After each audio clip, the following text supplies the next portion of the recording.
Hilton brings you new ways to stay. With experiences that let you capture the glory days. Introducing the Graduate Hotels. Each inspired by local college towns, these stays are always original and never boring. Get in touch with traditions all across the country and enjoy a stay that's a class above the rest. Book at Graduate Hotels with Hilton Honors Points at Hilton.com. It's a win-win. Hilton, for the stay. Saturday presents, in the red corner, the undisputed, undefeated Weed Whacker Guy. Champion of hurling grass and pollen everywhere. And in the blue corner, the challenger, extra strength Saturday. Eye drops that work all day to prevent the release of histamines that cause itchy allergy eyes. And the winner by knockout is Saturday. Saturday, bring it on. Ryan Reynolds here from Mint Mobile. I don't know if you knew this, but anyone can get the same premium wireless for $15 a month plan that I've been enjoying. It's not just for celebrities. So do like I did and have one of your assistants switch you to Mint Mobile today.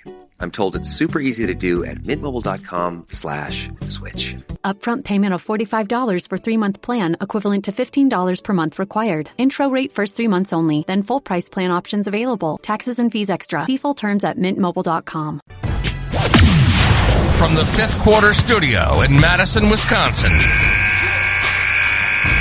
you're listening to High School Hoops with your hosts, Steve Collins and Jake Steger.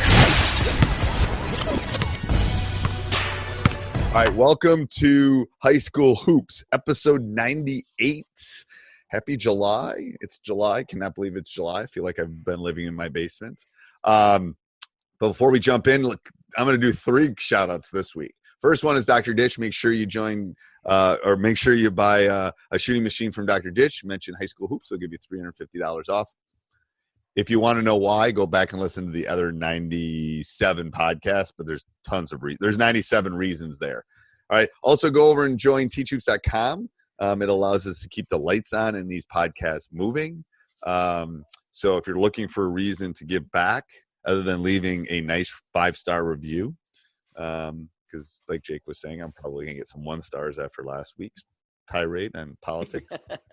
If you'd like to give a 5-star, we would love that. And then also, I'd love if you went over, my way of kind of giving back is teachersidegig.com or the podcast Teacher Side Gig. It's kind of one of my ways of giving back right now to teachers and talking about different side gigs. The first couple of weeks, there's some really good side gigs coming up. Talk to somebody that does video production and movie and music for movies and TV. I talked to somebody that takes pictures at Carnegie Hall. I talked to somebody that's writing a book. I mean, there's lots of side gigs, and it's I think it will be intriguing. I think it will be interesting. So a lot of our coaches probably on here are educators. You know, feel free to share that.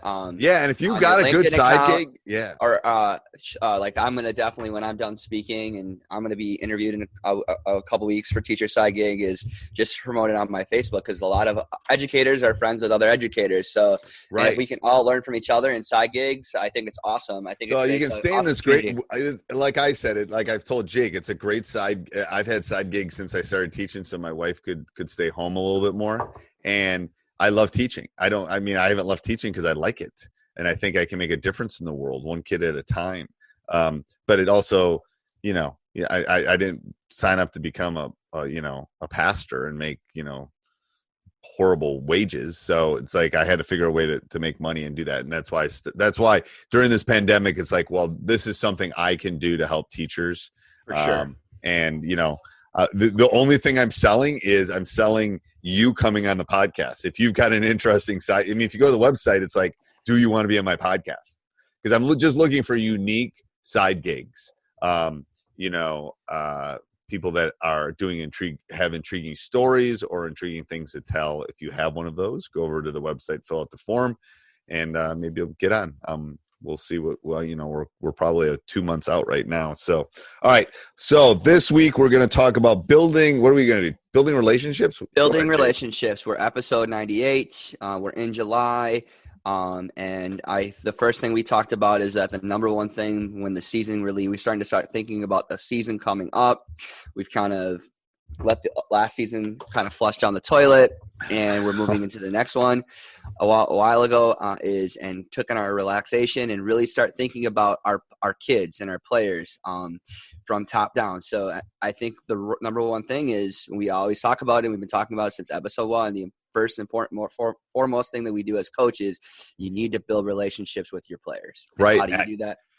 Right. It's so important. And it's like, I haven't told Jake, but I basically have started a COVID course. And it's like, I'm going to actually name it 2 different things. I'm going to name it the COVID course, and I'm going to name it the team building course. They're the same thing, because if COVID goes away, great. You're still going to need to build relationships. So I'm building a course. I'm actually going to throw your Google Classroom part in that. That's going to be like a part of that. And then cool. Right ahead. I'm also going to put it as its own. But anyway, it's going to be like, how do you do this virtually, COVID, or how are you going to do it non-virtually? So that's why I thought it was important for us to talk about building relationships, because it doesn't matter. I don't know what's going to happen in the next 6 to 12 to 18 months, but you still need to build relationships. So if the fall does not look normal, the stats teacher is talking, then you can do this. If it does look normal, great. You might, in your part of the country, it might look normal. You can still do this. It's just, I think the tools at which how you do that are going to be important. And they might shift a little bit if you're virtual or real. But I think what you're going to be talking about with your student athletes is going to be the same.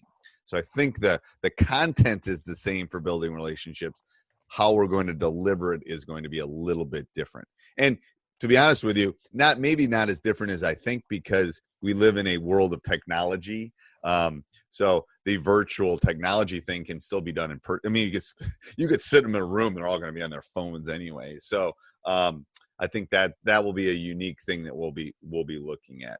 What do you think, Coach?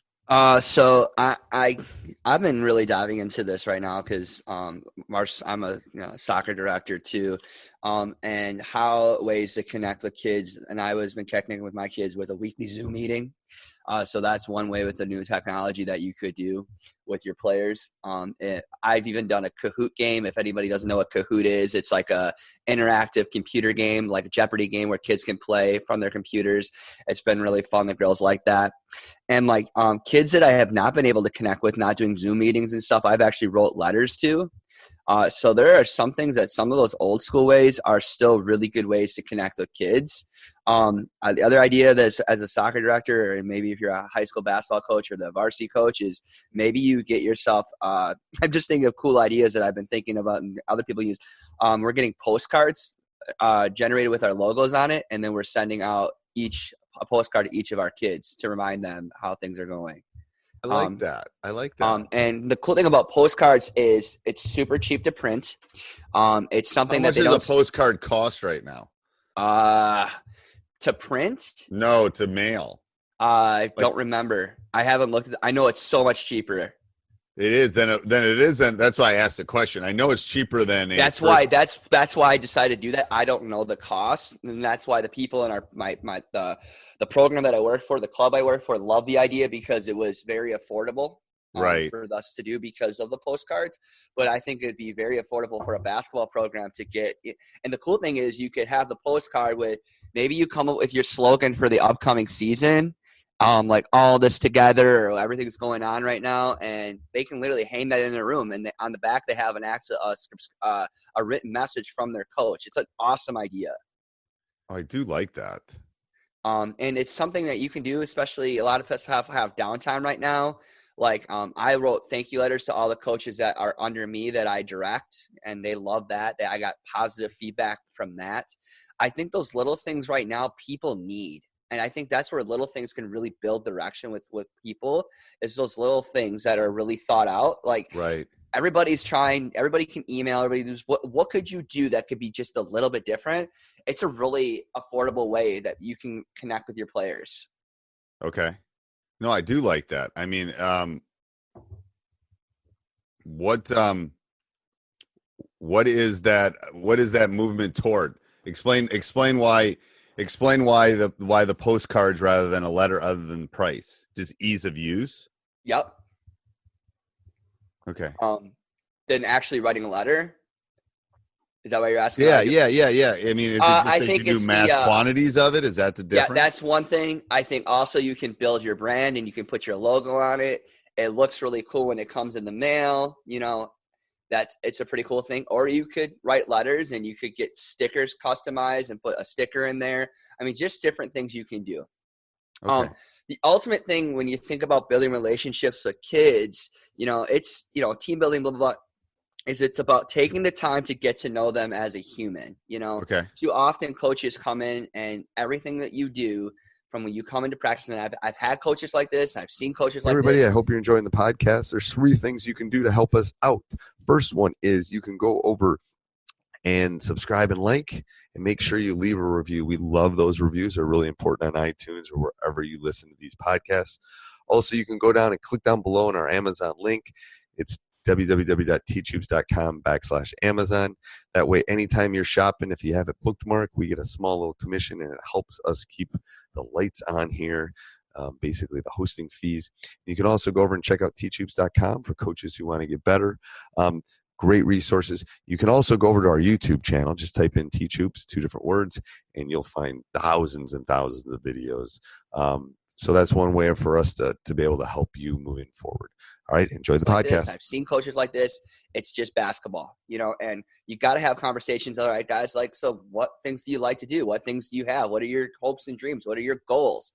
What's your favorite class? Like, you need to really get to know your players from a personal standpoint. They need to know that you care about them. You know, it's like, you know, I'm an elementary teacher. Like, the first couple weeks of school, it's all about getting to know my parents and getting to know my students. As a high school coach, the first thing you do before you start teaching them plays is you got to get to know who they are, you know, because you can even connect things like if you got like, because all the other sports kind of connect with each other. So if you know, like, you can use other sports references to connect to other sports, you know? Right. And sometimes it's just sending them a little video. Sometimes it's just doing one of those things. It can be that small. It really can be. And the app that I know that's been really good that you love is Remind, right? You still use Remind? I do. And my niece works at Remind, actually. She's a programmer. That's awesome. So that, you know, talking about building relationships, Remind is a great app. It's completely free. I use it as a teacher. I've used it before with coaches. With my coaches and then with my program. That's a really good way to keep kids connected.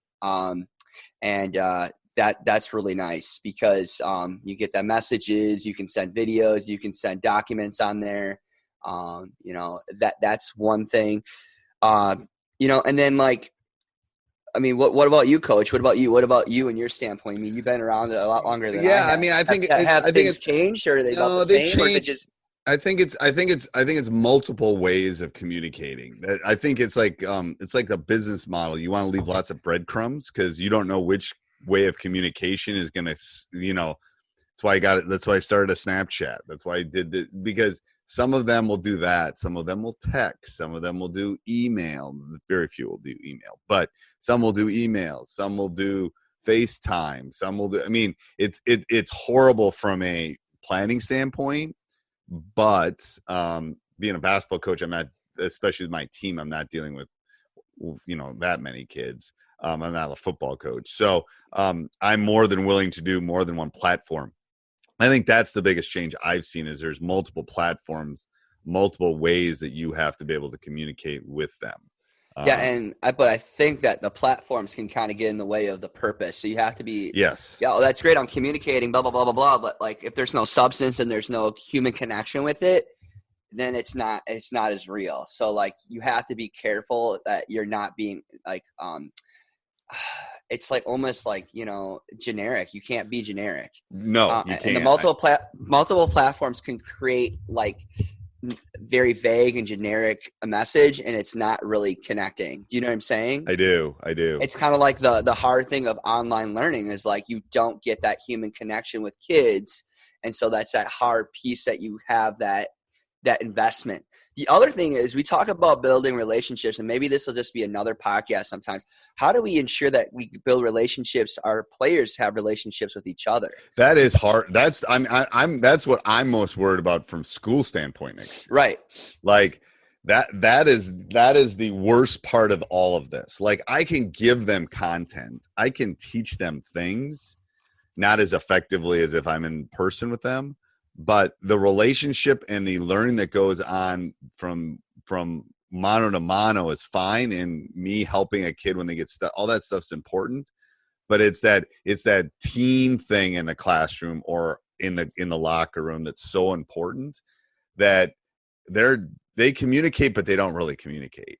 And I think that's one of the things I'm hoping to put in that course, is to talk about how we can build those kind of relationships within each other in small groups and those kind of things, that are not one-on-one. They're not they're multiple, maybe I put a guard and a forward and a center together and they're doing something that way. Or I don't know. I haven't really dove into that as much as I would have wanted to. But the one other thing too is, like, when we talk about these platforms of Zoom and Google Meets and things like that, like, the first mistake I made with students and other players is just having it open-ended. Right. You're just you're out there, you have to have a plan. That was my mistake. It's like going to teaching without a lesson plan. Yeah. And now, like, it's way better. So, like, Tuesdays we do a Kahoot game, and then on Thursdays we do this, and or you have things in mind. Like, I've done a goal setting activity where the girls had to come up with a goal that they wanted to work on in the off season in 3 steps. So the week before, I kind of set it up. So I said, all right, girls, and I'd share my screen. I'm trying to give an example for help coaches of something they could do. Right. And they could build on it, like, oh, that's a good idea. But, all I did is and then, like, I gave them a template and I send it to them. But, like, I said, you know what, if you want to create your goal setting on a note card, if you want to go to the craft store and do it on cardstock, whatever you want, go for it, Right. And then the next week we share the goal. So, like, sometimes I think it's cool when you can, what I like to call in the education world, front load material for the next time you meet. You know what I mean? Right. Instead of reviewing, like, kind of front loading. I want you guys to dive into this, and then we're going to really learn about the next week, And so sometimes you front load for the next time you're going to meet too, which kind of gets the kids triggered, Think about what do you mean by triggered? Like thinking, like thinking all week. All right, what is my goal? What do I want to do? It's reflecting on what the next step is, kind of thing. Okay. Yeah, and I think that's an important side note, is you really want to put it out there so it's not one and done. That they're thinking about it over time. I don't know. Maybe. I mean, I think it's got to be over this long stretch rather than a short period. And if it isn't, then you're not gonna have as much success, in my opinion. All right. Anything else on that, Coach? No, full time out today. This is a good one. On any given, any given philosophy, true or not true? So I'm talking on any given night, can a team beat another team, no matter what? Is it true or not true?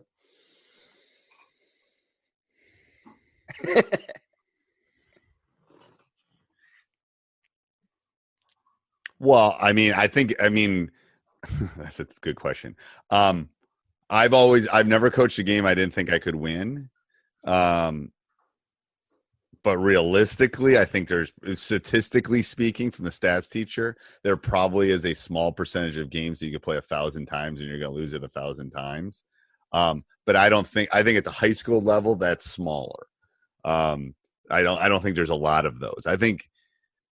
We've all had opponents where we've won by 50 or 60 points, and like there's just no way. I mean, we could have played them a million times and they wouldn't have beaten us. I mean, it wouldn't have mattered. I could have played my bottom 5. I don't think that's the norm. I think that's the exception to the rule. Right. So I think from statistical standpoint, I think we're within a standard deviation for most opponents either way. So, but I think the margin of error is smaller. Probably, yeah. I want to say that I believe that, but most of the time I do. Most of the time I believe anybody. I would say that there are some outliers that we know, but I think on a given night, an average team, not like a below average, but an average team can beat a really good team given the circumstances. Yeah, I've lost tournament games. I mean, I lost a tournament game this year where we had our worst shooting and they had one of their best shooting. And we play them 100 times. I mean, I don't know if the coach is listening, but if we play them 100 times, we probably beat them 70 60, 50, I mean, more than half, I think. We just had an off night. We just shooting wise, and they had a lot to do with that, but we just had an off night. Like, it was our worst shooting night of the entire year. My best player was 0 from 3 and hadn't been 0 in 2 years. Like, that happens. But I just think those are exceptions to the rule, I think. Yeah.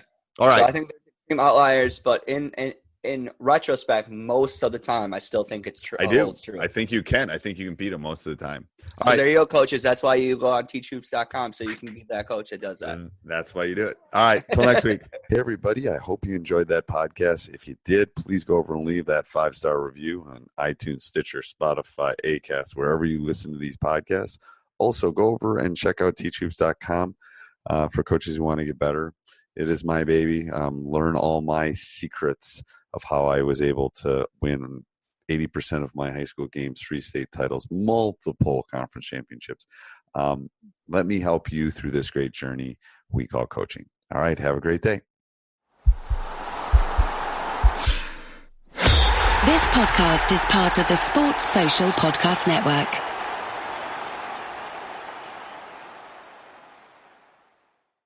You just realized your business needed to hire someone yesterday. How can you find amazing candidates fast? Easy. Just use Indeed. Stop struggling to get your job post seen on other job sites. With Indeed sponsored jobs, your post jumps to the top of the page for your relevant candidates, so you can reach the people you want faster. According to Indeed data, sponsored jobs posted directly on Indeed have 45% more applications than non-sponsored jobs. Don't wait any longer. Speed up your hiring right now with Indeed. And listeners of this show will get a $75 sponsored job credit to get your jobs more visibility at Indeed.com/PODKATZ13. Just go to Indeed.com/PODKATZ13 right now and support our show by saying you heard about Indeed on this podcast. Terms and conditions apply. Hiring? Indeed is all you need.